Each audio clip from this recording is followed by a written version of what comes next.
to do some wood carving. All right, so with my good buddy Abby Peterson. How's it going? He's the one doing these masterpieces in chainsaw, and then I'm coming in and refining the faces. And so I just wanted to show you guys what we're working on and just do a little clip on that. So yeah, let's do it. And in addition to that, of course, I want to give you a few tips on chainsaw carving that I've learned from Abby and just from years of playing around with chainsaws, and then kind of refining the forms as well with other tools. So talk about that. All right, so the three saws I wanted to talk about today are two of which are gas, one are electric. The gas saws are the Echo. This is a really light. I think this is apparently the lightest saw that Echo makes. It's I think it's a 2511 WES, CS 2511 WES. It retails for about $500 right now. You can't really get them in the States. I guess you have to go order them through the UK. But it is super light. That's the advantage of it. It's even lighter than my electric saw. Then you have, this is a saw that's really pretty nice and light, nimble. It's MS194C. This is a pretty powerful saw. Just some options for you. I personally really like the Echo. Thinking of pulling the trigger on one of those. But anyway, these are carving bars. These are dime tip carving bars. It really just allows you to, the narrowing of the bar at the tip allows you to get into small areas. You can really actually do an entire face with a carving dime bar. And this is my electric saw. My favorite electric saw right now is the 5012B. It's just an old electric Makita. Makita makes a lot of cordless stuff as well now, and steel as well. Most of the companies do, and they're pretty darn good from what I'm hearing. But the important thing here is that you use something that's a dime tip to do the rough out. So I start with the dime tip. I'll kind of show you really quick just a couple of things about roughing in a face.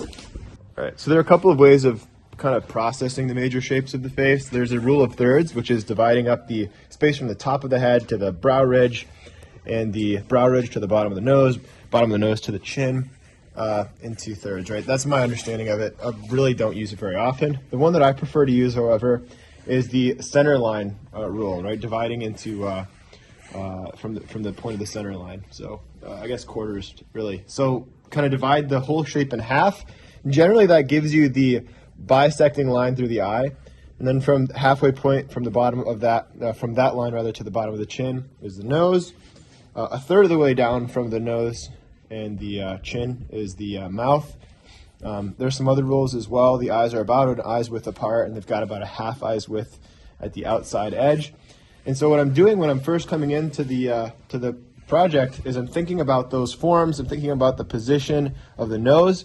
I make a stop cut. You can see I've done that here first. I come on either side of the nose as well with my saw, and I actually use the dime tip to kind of create almost like a gouge curve, right?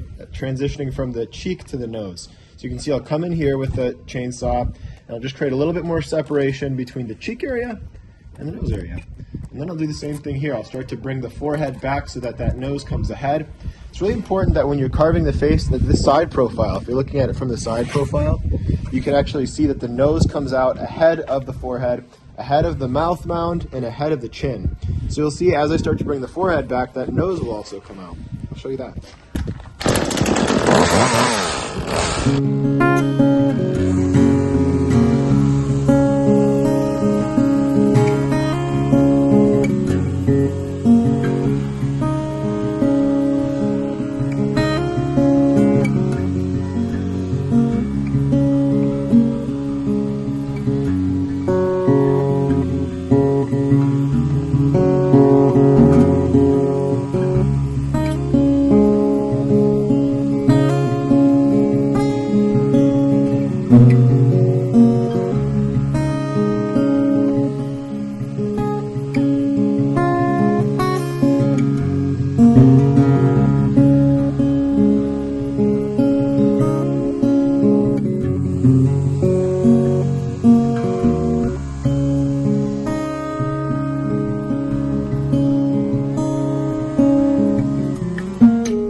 So once I've got a general rough in done, with the chainsaw, that is, I'm going to come in with the flame tip 1/4 inch die grinder, this guy here.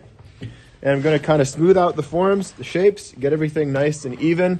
Once I've done that, I'm going to come in with my gouges, and I'm going to start to create detail, right? So I'm going to create a nice deep groove on the inside corner and outside corner of the eye, and then underneath, connecting them to get that eye mound. That's kind of the foundation for my eye. And also you can see I'm taking this hollow in, right? Because I like to think of the face as kind of 3 major planes, if you will. You have the forehead, which is somewhat flattish. You have the cheeks, which angle a little bit more, right? And then the jaw, which angles back even further. So it's like a succession of angles. So from below, if you look up at it, you should see the forehead, fairly flat, the cheek angle, slightly more angled, and then the jawline, which will tend to come back a little bit more. It's just a general helpful kind of trick there. So I'm going to come back in with the die grinder, smooth out these forms, and then to finish, I'll come in with the hand tools and detail everything.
Alright, so it's at this point I'm going to start using my gouges to create deeper lines. Now that tool is a 9, right? Like my 9 a lot for kind of creating initial shapes.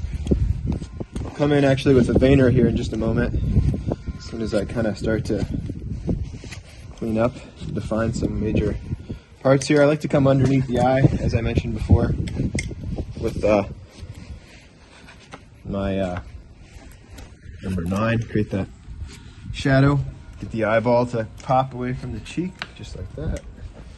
And I'm just coming in, defining the base here.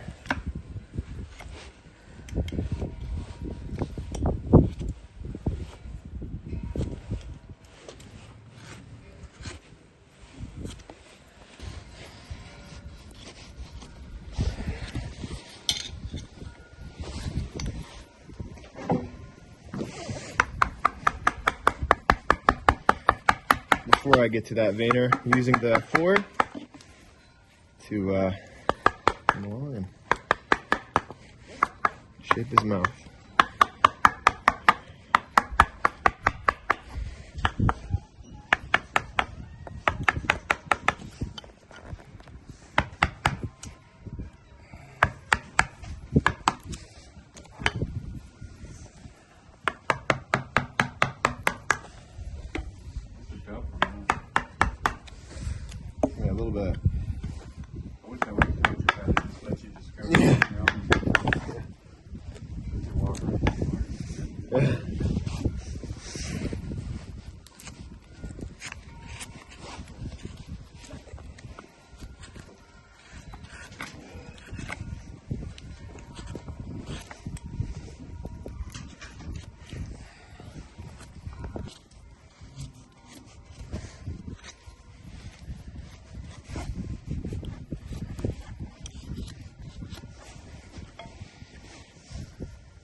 All right, so now I've got the 11 veiner. This is a 4mm 11 veiner. Probably hard to see because there's wood chips in it.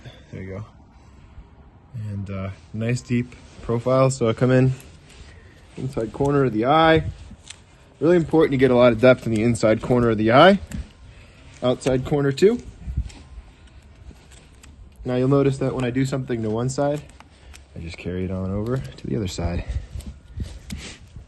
I'm gonna come down below the eye, like so. Just define that.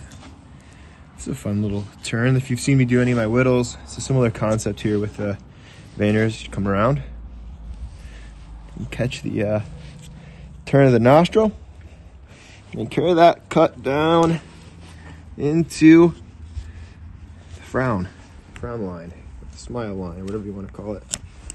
It's both sides.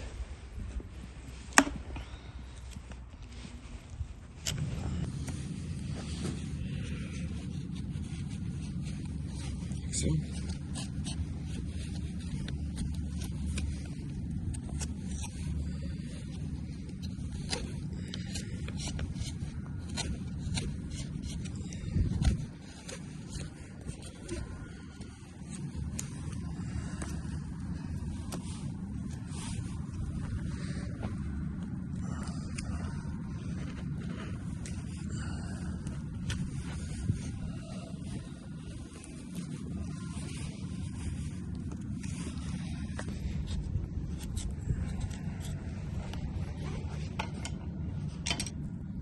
I had one as well, actually.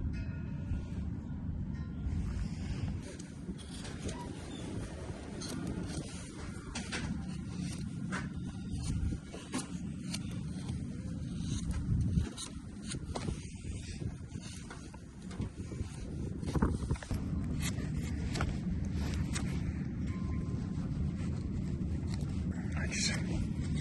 Use the veiner to separate the mouth.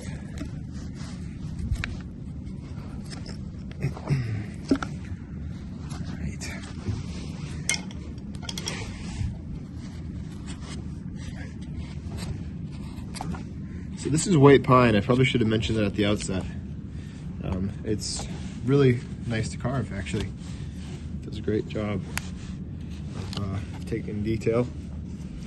And as I mentioned in the wood video that I did recently, it's a super, available. It's really available, white pine is. But it's kind of underrated. It's really a good carving wood. For years I was told the opposite. And it really is such a nice carving wood. All right, well, I'm going to continue to work on this, but I think you get the gist of some of the elements. I hope it was informative. Another cool thing I wanted to show you guys about Abby's design in this one, in the early rough out stage, is if you look at the base, he pierced it. And anytime you do that, you create what we call in design mystery. So anytime you hide anything, right? In this case, he's hidden the face behind the hair. That creates some mystery, right? So that's cool. It's cool that he did that. And always a good thing to work on your pieces. So, thanks again. See you guys in the next one. If you haven't already checked it out, check out the online school for a lot more in-depth teaching on this sort of thing. And you can see it rolling by the list here of all the different types of videos that you can learn from. Over 55 plus instructional videos. So check that out in the link below. And we'll see you guys in the next one. Bye.